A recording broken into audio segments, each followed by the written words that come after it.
लखनऊ से बड़ी खबर है। अवध शिल्पग्राम में 24 जनवरी से यूपी दिवस का होगा आयोजन।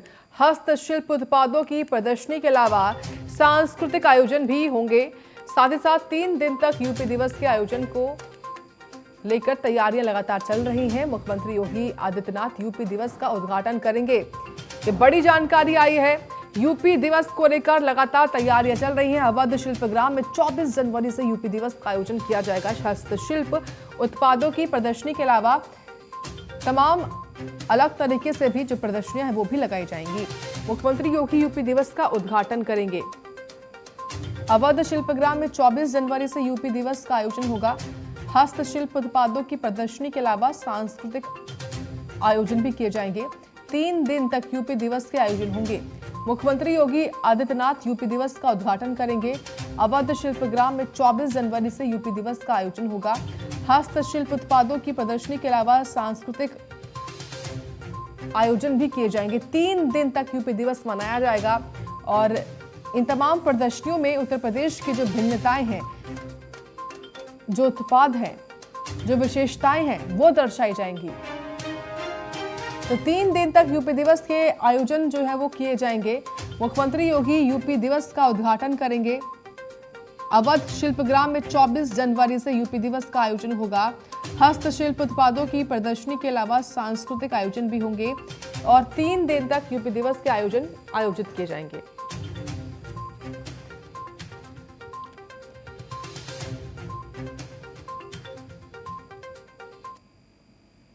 और वहीं 14 शहरों में बसों की निगरानी तीसरी आंख से की जाएगी। मैनेजमेंट इंफॉर्मेशन सिस्टम सॉफ्टवेयर बनाया गया है। नगरीय परिवहन निदेशालय के निदेशक की मौजूदगी में ट्रायल हुआ है। 14 शहरों में चलने वाली 650 ई बसों पर नजर रखी जा पाएगी। ये बड़ी खबर आई है इस वक्त की लखनऊ से। 14 शहरों में बसों की निगरानी तीसरी आंख से की जाएगी।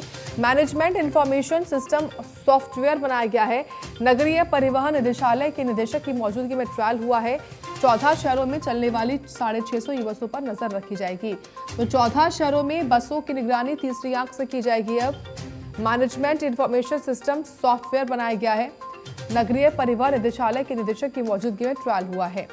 तो 14 शहरों में चलने वाली 650 ई बसों पर नजर रखी जाएगी। इस वक्त की बड़ी खबर ये आई है सामने और इसीलिए मैनेजमेंट इंफॉर्मेशन सिस्टम सॉफ्टवेयर बनाया गया है। तो 14 शहरों में बसों की निगरानी तीसरी आंख से की जाएगी। मैनेजमेंट इंफॉर्मेशन सिस्टम सॉफ्टवेयर बनाया गया है। नगरीय परिवहन निदेशालय के निदेशक की मौजूदगी में ये ट्रायल हुआ है। तो 14 शहरों में चलने वाली 650 ई बसों पर नजर रखी जाएगी। इस वक्त की बड़ी खबर सामने आई है। तो 14 शहरों में बसों की निगरानी तीसरी आंख से की जाएगी। मैनेजमेंट इंफॉर्मेशन सिस्टम सॉफ्टवेयर बनाया गया है। नगरीय परिवहन निदेशालय के निदेशक की मौजूदगी में ट्रायल हुआ है। 14 शहरों में चलने वाली 650 ई बसों पर नजर रखी जाएगी। इस वक्त की बड़ी खबर ये सामने आई है।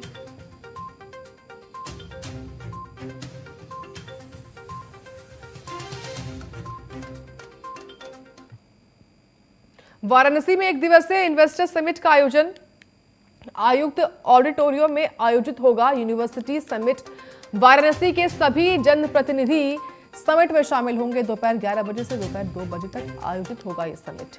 इस वक्त की बड़ी खबर वाराणसी से सामने आई है। इसमें तमाम जो विधायक हैं वो शामिल होंगे, ये जानकारी है।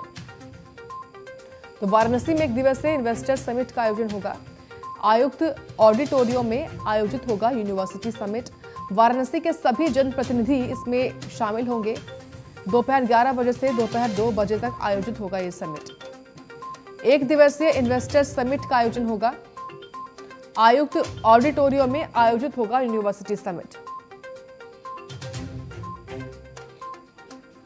तो वाराणसी के सभी जनप्रतिनिधि इसमें शामिल होंगे, ऐसी जानकारी सामने आई है। तो दोपहर में 11 बजे से लेकर दोपहर 2 बजे तक ये समिट जो है उसका आयोजन किया जाएगा। ये इस वक्त की बड़ी अपडेट है।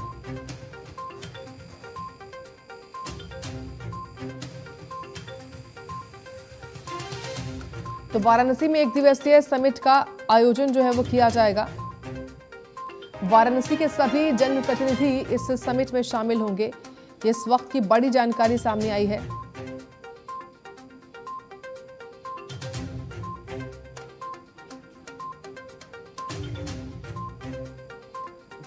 तो दोपहर 11 बजे से लेकर दोपहर 2 बजे तक आयोजित होगा ये समिट। वाराणसी में 1 दिवसीय इन्वेस्टर समिट का आयोजन होगा।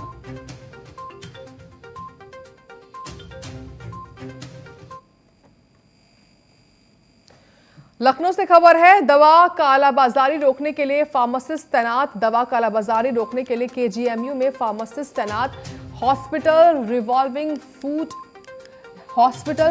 फंड के मेडिकल स्टोर में तैनाती का आदेश दिया गया है। साथ ही नियमित फार्मासिस्ट की तैनाती का आदेश जारी किया गया है। इस वक्त की बड़ी जानकारी सामने आई है।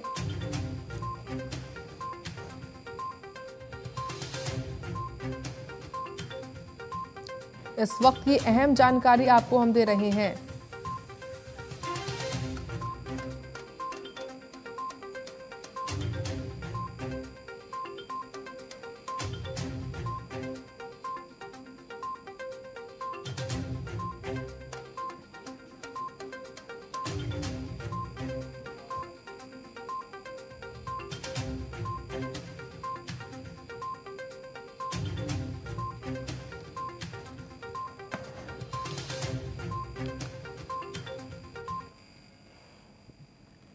आज बागपत दौरे पर रहेंगे कैबिनेट मंत्री कपिल देव अग्रवाल, जहां वो भगवान शिव परिवार प्राण प्रतिष्ठा महोत्सव कार्यक्रम में हिस्सा लेंगे। आपको बता दें कि कार्यक्रम सनातन धर्म वैश्य अग्रवाल सेवा समिति की ओर से आयोजित किया गया है। बागपत से खबर है, जहां बागपत के दौरे पर रहेंगे कैबिनेट के मंत्री, शिव परिवार प्राण प्रतिष्ठा महोत्सव कार्यक्रम में वो हिस्सा लेंगे। तो कैबिनेट मंत्री का दौरा है बागपत का। शिव परिवार प्राण प्रतिष्ठा महोत्सव कार्यक्रम में वो हिस्सा लेंगे।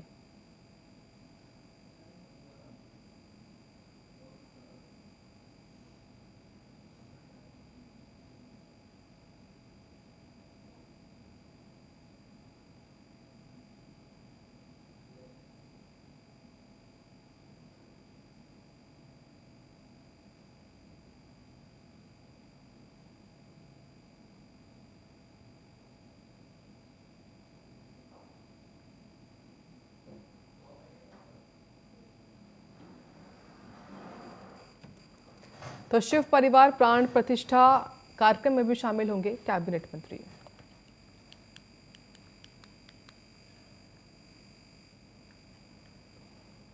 चंदौली में हत्या करने वाले गैंग को पुलिस ने गिरफ्तार किया है। पुलिस ने 3 अभियुक्तों को गिरफ्तार किया है। प्रयागराज से गाड़ी बुक करके जौनपुर में ड्राइवर की हत्या, साथ ही वाराणसी जनपद के निवासी हैं सभी हत्यारे। आईजी और एसपी ने पुलिस टीम को इनाम दिया है।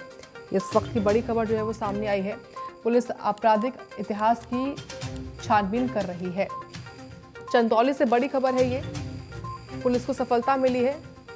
पुलिस ने गिरफ्तारी की है अभियुक्तों की, जिन्होंने वारदात को अंजाम दिया। हत्या करने वाले गैंग को पुलिस ने गिरफ्तार किया है। पुलिस ने 3 अभियुक्तों को गिरफ्तार किया है। प्रयागराज से गाड़ी बुक कर जौनपुर में ड्राइवर की हत्या की गई थी।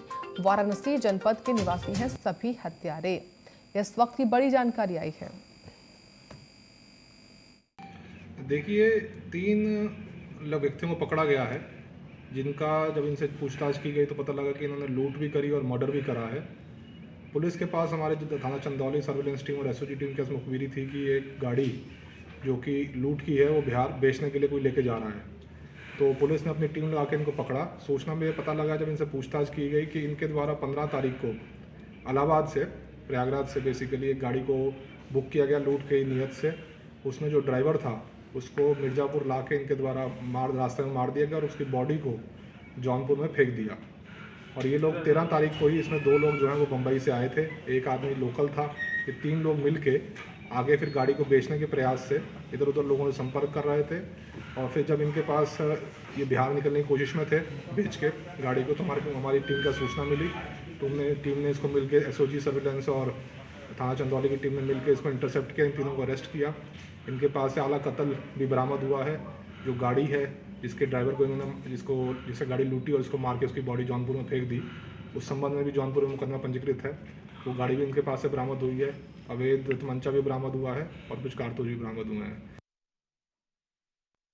तो देखिए, चंदौली में पुलिस को सफलता हाथ लगी है, जहां पर आईजी और एसपी ने पुलिस टीम को इनाम भी दिया है, जिस टीम ने इन अभियुक्तों को गिरफ्तार किया है, गैंग का भंडाफोड़ किया है। पुलिस आपराधिक इतिहास खंगालने में फिलहाल जुटी हुई है, छानबीन कर रही है। हत्या करने वाले गैंग को पुलिस ने गिरफ्तार कर लिया है। इसमें 3 अभियुक्त हैं जो कि गिरफ्तार हो चुके हैं। प्रयागराज से गाड़ी बुक करके जौनपुर में ड्राइवर की हत्या की गई थी। वाराणसी जनपद के निवासी हैं सभी के सभी हत्यारे, जो कि अब गिरफ्तार हो चुके हैं।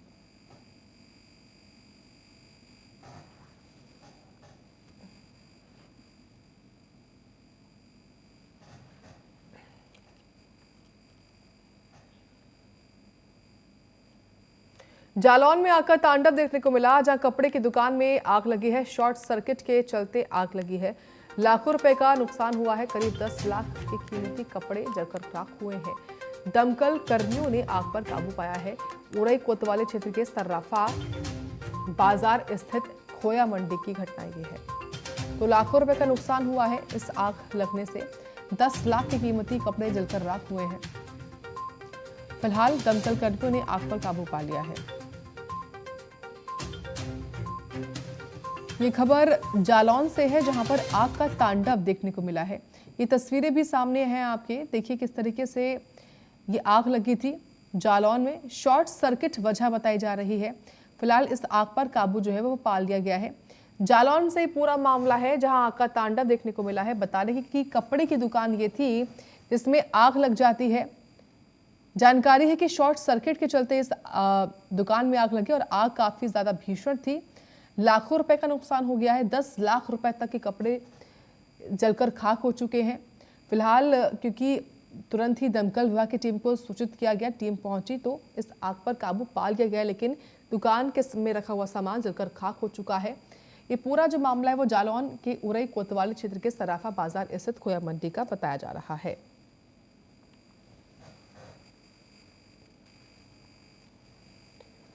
तो जालौन से तस्वीरें सामने आई हैं आग के तांडव की, जहां पर एक कपड़े की दुकान में आग लगी है।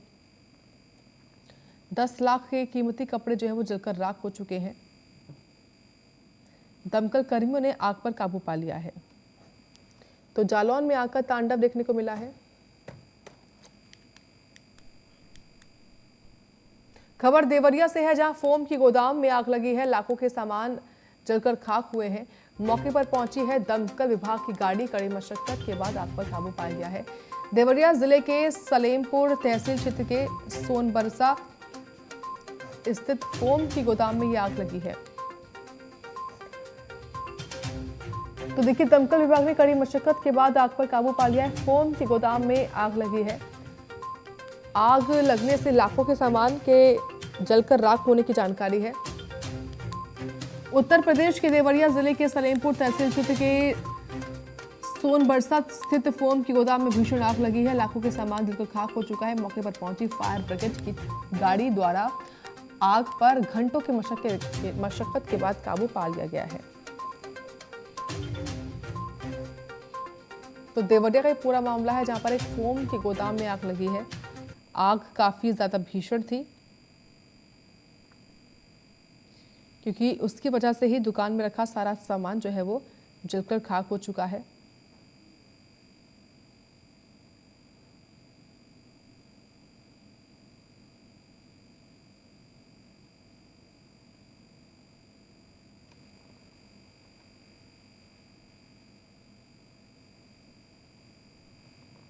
ये तस्वीरें आपके सामने हम दिखा रहे हैं लगातार देवरिया से।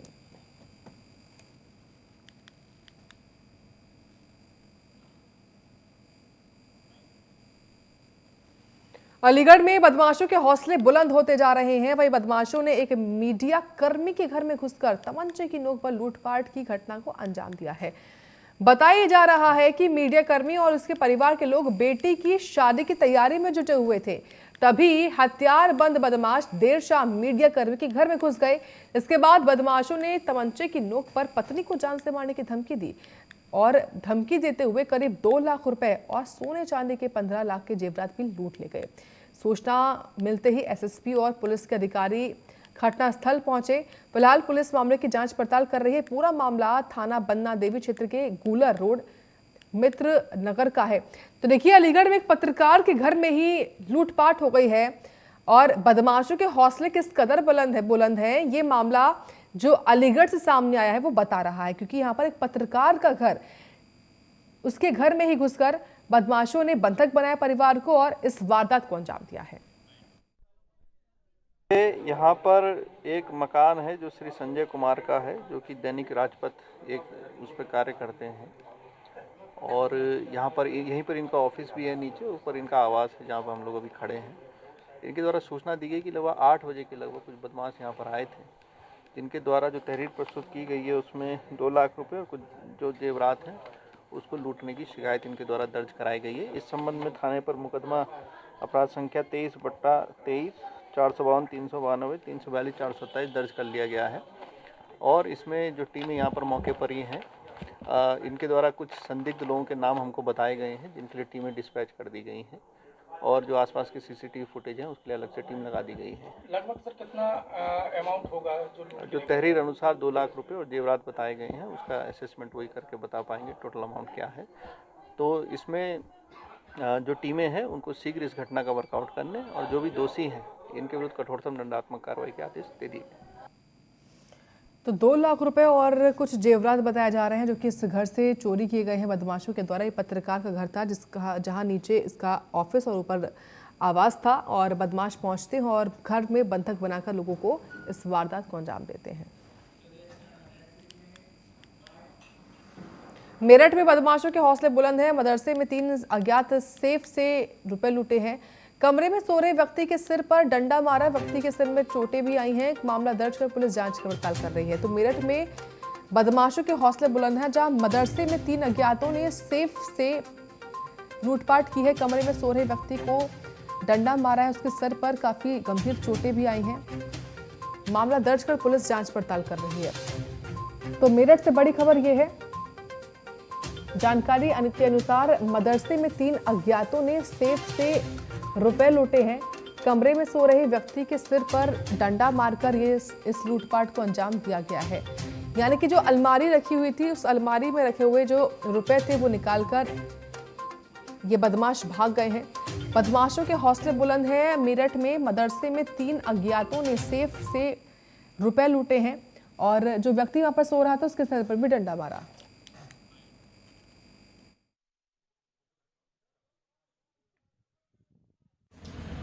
वादिया श्रीमा द्वारा दी गई तहरीरी सूचना पर थाना बीटा 2 20 के बाद से 3 बदमाश आए थे। उन्होंने फौरन गेट में लात मारी। तो लात मारने के बाद उन्होंने पहले मुझ पर हमला करा, मेरे सिर में मारा बस।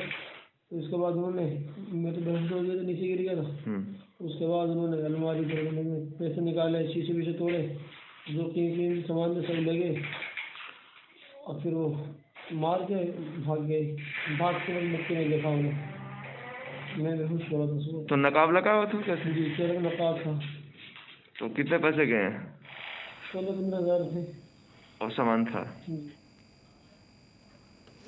खबर ग्रेटर नोएडा से है, जहां पर 12वीं की छात्रा का अश्लील वीडियो बनाकर 3 लड़कों ने सामूहिक दुष्कर्म किया है।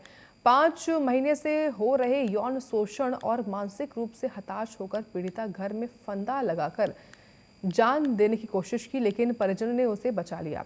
पुलिस ने पीड़िता की मां की शिकायत पर 3 लोगों के खिलाफ गैंगरेप का मुकदमा दर्ज करके आरोपी की तलाश में पुलिस जुटी हुई है। पूरा मामला ग्रेटर नोएडा के कोतवाली बीटा 2 क्षेत्र का है। तो 3 लड़कों ने सामूहिक दुष्कर्म किया है, एक लड़की के साथ गैंगरेप किया गया है। वादिया श्रीमा द्वारा दी गई तहरीरी सूचना पर थाना बीटा 2 में धारा 376D, 354 506 IPC के अंतर्गत 3 आरोपियों के विरुद्ध अभियोग पंजीकृत किया गया है।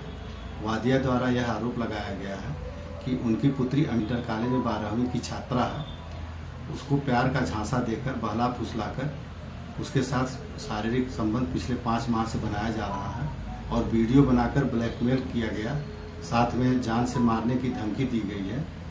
इस पर अभियोग पंजीकृत कर विवेचनात्मक कार्रवाई प्रचलित है।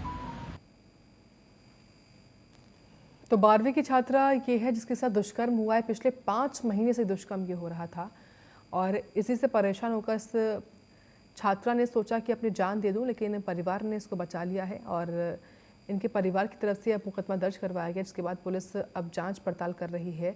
5 महीने से इस 12वीं की छात्रा के साथ रेप हो रहा था, दुष्कर्म हो रहा था। इसकी अश्लील वीडियो भी बनाई गई थी। उसके बाद इसको ब्लैकमेल करने की कोशिश भी की गई है। 3 लड़कों ने सामूहिक दुष्कर्म किया है इस 12वीं की छात्रा के साथ। पुलिस मामले की जांच पड़ताल कर रही है। ये ग्रेटर नोएडा के बीटा 2 का ये मामला बताया जा रहा है। तो 12वीं की छात्रा के साथ दुष्कर्म हुआ है, अश्लील वीडियो बनाकर दुष्कर्म किया गया है। 3 लड़कों ने सामूहिक दुष्कर्म किया है। 12वीं की छात्रा थी, जैसा कि जानकारी दी है पुलिस अधिकारी के द्वारा कि प्यार का झांसा देकर 5 महीने तक शारीरिक शोषण किया गया, दुष्कर्म किया गया और 3 लड़कों ने दुष्कर्म किया, ऐसी भी खबर है। इसकी वीडियोस भी बनाए हैं अश्लील। पुलिस ने फिलहाल मुकदमा दर्ज कर लिया है इनकी परिवार के आधार पर, जो तहरीर दी गई है परिवार की तरफ से, और अब मामले में जांच पड़ताल की जा रही है।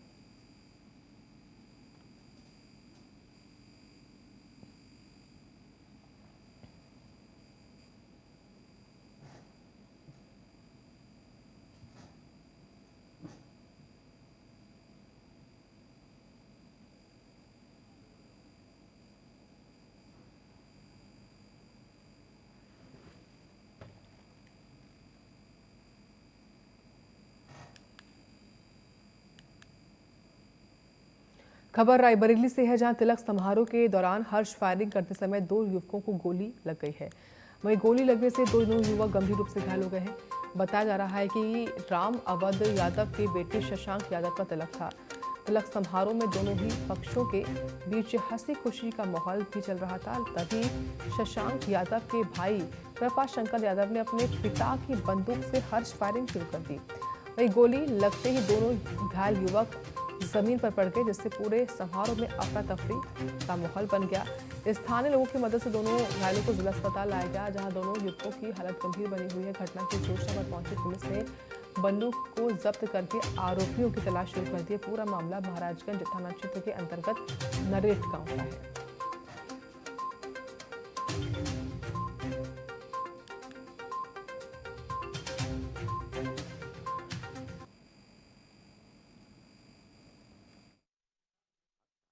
ये 2 लोग हमारे यहाँ लाए गए हैं, जिनका नाम अभिषेक यादव है, जिनकी उम्र तकरीबन 25 वर्ष है, तो और धनंजय सिंह, जिनकी उम्र तकरीबन 22 वर्ष है। परिजनों द्वारा यहाँ लाया गया है। दोनों के पैरों में चोट लगी है और उनको भर्ती भी किया गया है और सर्जन साहब आकर उनको देख रहे हैं। परिजनों द्वारा बताया गया है कि इनको हर्ष फायरिंग के दौरान शायद गोली भी लगी है। हम लोग नरेट गांव गए थे एक तिलक चढ़ाने, वहाँ पर हर्ष फायरिंग हुई। हर्ष फायरिंग में 2 लोगों को गोली लगी, अभिषेक और धनंजय को। उसके बाद क्या हुआ? उसके बाद हम लोग वहाँ से लेके अपने वाहन से जिला अस्पताल आए रायबरेली इलाज के लिए। पुलिस को दिया? जी हाँ, पुलिस मौके पर पहुंची? हाँ, मौके पर पुलिस पहुँची। हम लोग यहाँ इलाज करा रहे हैं। भारत सरकार के एमएसएमई मंत्रालय के क्षेत्रीय विकास कार्यालय वाराणसी ने सोनभद्र जिला मुख्यालय रॉबर्ट्सगंज स्थित सोन पैलेस में 1 दिवसीय एमएसएमई विकास पर आधारित सेमिनार का आयोजन किया, जिसका शुभारंभ कार्यक्रम के बतौर मुख्य अतिथि रहे जिलाधिकारी चंद्र विजय सिंह, मुख्य विकास अधिकारी सौरभ गंगवार, एमएसएमई विकास कार्यालय प्रयागराज से आई संयुक्त निदेशक LBS यादव ने दीप प्रज्वलित कर किया है। बता दें आपको कि कार्यक्रम का मुख्य उद्देश्य एमएसएमई क्षेत्र के उद्यमियों को वैश्विक बाजार के अनुरूप तैयार करना था। कार्यक्रम के दौरान सरकार की दी जा रही विभिन्न सहायताओं पर विस्तार से चर्चा भी की गई। इस अवसर पर कार्यक्रम के मुख्य अतिथि DM चंद्र विजय सिंह ने कहा कि इस अवसर का लाभ लेकर जनपद में अधिक से अधिक रोजगार सृजन करने का कार्य किया जाएगा। इससे पता चलता है कि यहाँ पे बहुत सारे उद्यमी हैं जो अपने छोटा छोटा काम स्टार्ट कर रहे हैं। जरूरत है उसको स्केल अप करने की, लोगों को रोजगार और बढ़ाने की, या उनकी देखा देखी हमारे बहुत सारे लोग इसी तरह के काम में जुड़े और अपना काम शुरू करके उसमें दूसरे लोगों को भी सहयोग दी, दूसरे लोगों को भी किसी ना किसी तरह का रोजगार दें। तो ये इस समय की डिमांड है। देखिए गवर्नमेंट जो जॉब्स हैं वो भी लिमिटेड है।